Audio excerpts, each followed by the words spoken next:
ቆይ ስንጋባ ይገባልኝ ቃል ሲላል ምን ነበር ያልከኝ?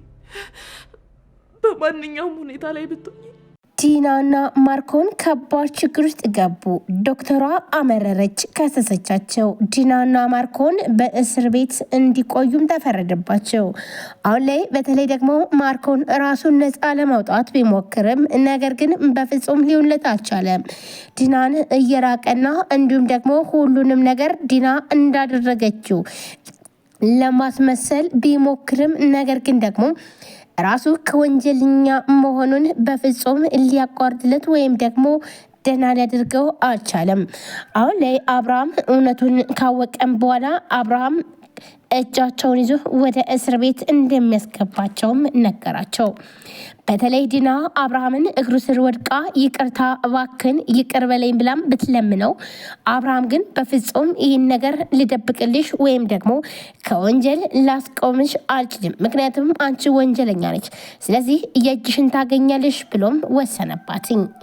ዲና አሁን ላይ በተለይ ከባድና እንዲሁም ደግሞ መውጫ ያጣችበት ነገር ቢኖር አብርሃም እውነቱን ካወቅም በኋላ ሲርቃትና እንዲሁም ደግሞ በተለይ የዶክተር ርብቃን ቪዲዮ ከለቀቁም በኋላ ሁለታቸው እንደሆኑም ሲያቅ በፍጹም ዓይንሽን ላፈር ብሎም እናም እንዲሁም ደግሞ እንዲታሰሩ ያደረጋቸው ራሱ አብርሃም ነው።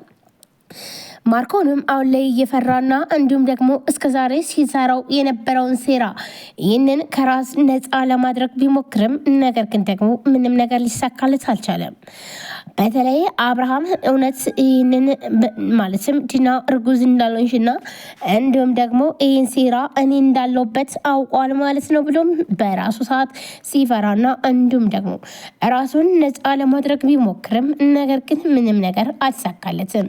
ዲናን በጣም ያበሳጫትና ያናደዳትኝ አብርሃም በተለይ አሁን ላይ ከጠመዳትና እንዲሁም ደግሞ ይህንን ውሸታቸውና ሴራቸውን ካወቀም በኋላ ከቤት ሊያባረራቸው ሲል በተለይ ማርኮን ራሱን ነፃ ለማውጣት ቢሞክርም ነገር ግን አንተን አውቃለሁ፣ የሆነ ችግር ሲደርስ እንደምትሸሸኝ አውቃለሁ፣ አንተ በጣም መጥፎ ሰው ነህ ብላም ዲናና እንዲሁም ደግሞ ማርኮን አሁን ላይ ተጣልተዋል። ሁለቱም በአንድ ላይ ሲጣሉ በጣም ከባድና እንዲሁም ደግሞ አስቸጋሪ የሆነባቸው በመጀመሪያ ወንጀልን ሲሰሩት አብረው ነበረ። ነገር ግን አሁን ላይ ግን ሁለታቸውም ሲጣሉ እኔ አላቀልሽም እኔ አላቀልህም መባልም ተጀማመሩ። እናም አብርሃም ግን ደግሞ ይህን ነገር ሲሰማ በጣም ነበር ያዘነ። በተለይ ዶክተር ርብቃ እንደዛ ተሰብራና እንዲሁም ደግሞ በጣም ሲያስፈራሯትኝ ብዙ ነገር ሲያደርጓትኝ እንደነበረን ሲያቅ በጣም አዘነ። አብርሃም አሁን ላይ መበቀል እንዳለባትና እንዲሁም ደግሞ በተለይ ለሰዎች መጥፎ ሰው መሆን እንዳለባትኝ ነገራትኝ። ዶክተር ርብቃም በጣም ተናዳና ተብሳይታ ቤቱን ለቃ ለመውጣት ወሰነች። አብርሃም ግን በፍጹም አንቺ ቤት ለቀሽ ከወጣሽ በጣም ከባድ ነው የሚሆነው፣ እናም በፍጹም አትወጭም ብሎም ሲላትም ነበረ። በተለይ ደግሞ ለምንድን ነው የምትወጪው? እዚቹ ቤቱ ነሽ፣ ማርኮን መበቀል አለብሽ ብሎም ይላታል። እናም እዚህ ቤቱኝ ሳይሆን ግን በቀሉን አልተውም እበቀለዋለሁ ስትልም ዶክተር ርብቃ በንዴትና እንዲሁም ደግሞ ተበሳይታ ተናገረች። ዶክተር ርብቃ በጣም ተበሳይታና እንዲሁም ተናዳ በተለይ ደግሞ በዲናና በማርኮን ይሁሉ ፈተናና ስቃይ ስለደረሰባት ስለዚህ ይቅር እንደማትላቸውም ይህን ነገር ደግሞ እናም ክስም እንደምትመሰረትባቸው ለአብርሃም ነገረችው። አብርሃም በፍጹም እነዚህ መታሰርና እንዲሁም ደግሞ ቅጣታቸውን ማግኘት አለባቸው ብሎም ወሰነ። በተለይ ይህንን ሚስጥር የሰማቸው ዲና አብርሃም ይቅርታ እንዲያደርግላትና እንዲሁም ደግሞ ዶክተር ርብቃንም ይቅርታ ጠይቃ ከስተቷ ተምራ ወደ ራሷ እንደምትመለስም ነገረችው። አብርሃም ግን በፍጹም ይህን ነገር ሊሰማት አልቻለም ነበረ። ይኸውልሽ ለማንኛውም ምንም ብትይ ምንም እኔ አልሰማሽም፣ የራስሽ ጉዳይ ያልሽ የራስሽ ሴራና እንዲሁም ደግሞ መጥፎ ስራሽ ነው የሁሉ ነገር እያደረገች በማለት አብርሃም በጣም ተናዶ እናም ይቅርታ ሲጠይቁትም በፍጹም ይቅርታውን ሊቀበል አልቻለም። አዎ በአንቺ ምክንያት ነው ሁሉ ነገር ሲሆን የነበረው። ስለዚህ ይቅርታሽን በፍጹም መቀበል አልችልም ወይም ደግሞ መቀበል አልፈልግም ብሎ ስላትኝ፣ ዲና ግን ደግሞ አሁን ቢሆን አብርሃም ይቅርታ ካላደረገላት ለሷ ከባድ ስለሆነ እናም አሁን ላይ በተለይ መጀመሪያ ወንጀሉን ሲሰሩ አብረው ተባብረው ነበረ። ነገር ግን አሁን ላይ ግን ደግሞ ሁሉንም ነገር ማርኮን እኔ አላቅም ከደሙ ነፃ ነኝ። ስለዚህ እሷ ናት የሁሉ ነገር ስታደርግና እንዲሁም ደግሞ ይሁሉ ሴራ የራሷ ነው በማለት ይነግራል። ይህንን ሲላትም በጣም ተናዳ ነበረ። ቆይ ግን አንተ ግን ምን አይነት መጥፎ ሰው ነህ በማለት በጣም ተናዳም ነበረ የጠየቀችው። ምን አይነት መጥፎ ሰው ብትሆን ነው ይሁሉ ነገር እንደዚህ የምታደርገው? እንዴት ነው አብረን ሰርተን ስህተታችን ለምንድን ነው በይቅርታ ሁለታችንስ የማንም ይቅርታ ለምን አንለውም በማለት ነገር ግን አሁን ላይ ሁለታቸውም ሊታሰሩ ስለሆነ በጣም አብርሃምን መለማመጥ ጀምረዋል።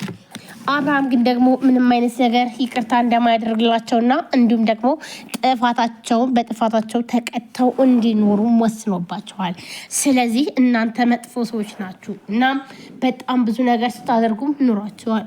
እናም ስለዚህ ቅጣታችሁ በጣም ያንሳችኋል በማለት ነበረ አብርሃም ይህንን ሲወስን ማርኮንም እባክህን ይቅርታ አድርግልን ብሎም ቢለምነው፣ ነገር ግን ከዚህ ጥፋታችሁ እናንተ መቼም ቢሆን አትማሩም፣ ስለዚህ ለእናንተ የሚያስፈልጋችሁ ቅጣት ነው በማለት አላቅላችሁም ብሎም ወስኖባቸዋል። ዶክተር ርብቃን ቤቱን ለቃ ለመሄድ እንደወሰነችም ለሳቤላ ነገረቻትኝ። ሳቤላም በጣም በመደንገጥ እባክሽን ዶክተር ርብቃ ምንድነው ችግርሽ? ለምንድነው የምትሄጁ ብላም ስትላትኝ እኔ በቃ መሄድ አለብኝ ወስኛለሁ ብላም ትላለች። ይህንን በምትናገርበትም ሰዓት ሳቤላ በጣም ትደነግጥና እግሯ ስር ወድቃም እባክሽን እያለችም ትለምናታለች።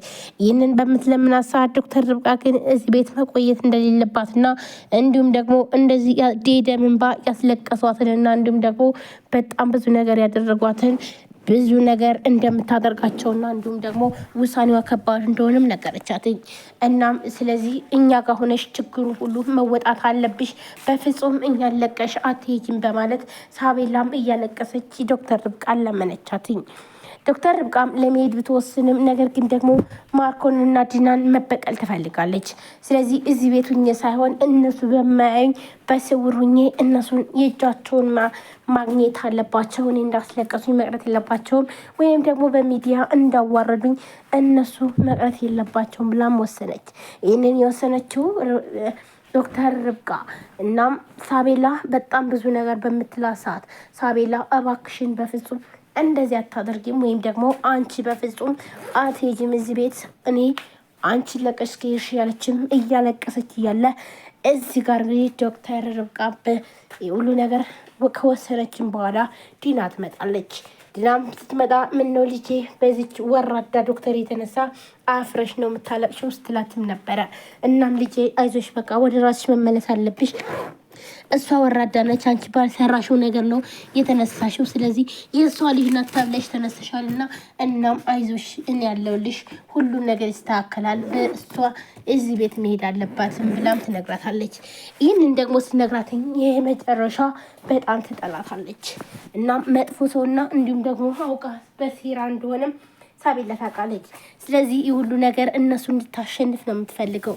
ርብቃ ይህ ሁሉ ስትላትኝ ግን ደግሞ በፍጹም አልተመቻትም ነበረ። እናም አሁን ለማንኛውም ዘወር በይልኝ አይንሽን ማየት አልፈልግም ብላም ትላታለች። ዶክተር ርብቃና እንዲሁም ዲና ይያዛሉ። እናም አንቺ ባለጌ ነሽ ብልሽ አብርሃምንም አሳፈርሽው፣ እንዲሁም ደግሞ እችን ሕፃን ልጅ ምንም የማታውቀውን አሳፈርሻት።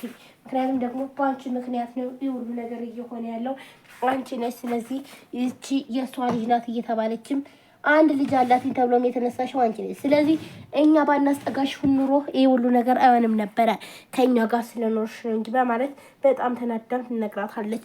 ሰላም ጤና ይስጥልን ውድና የተከበራችሁ ቻናል ቤተሰቦች እንዴት ናችሁ? ለዚህ ቻናል አዲስ ሆነ ሰብስክራይብ፣ ላይክ፣ ሼር በማድረግ ቤተሰቡን ናችሁን ከልብ ነው አመሰግነው። ሳቤላ ቀጣይ ክፍል ዛሬ እንግዲህ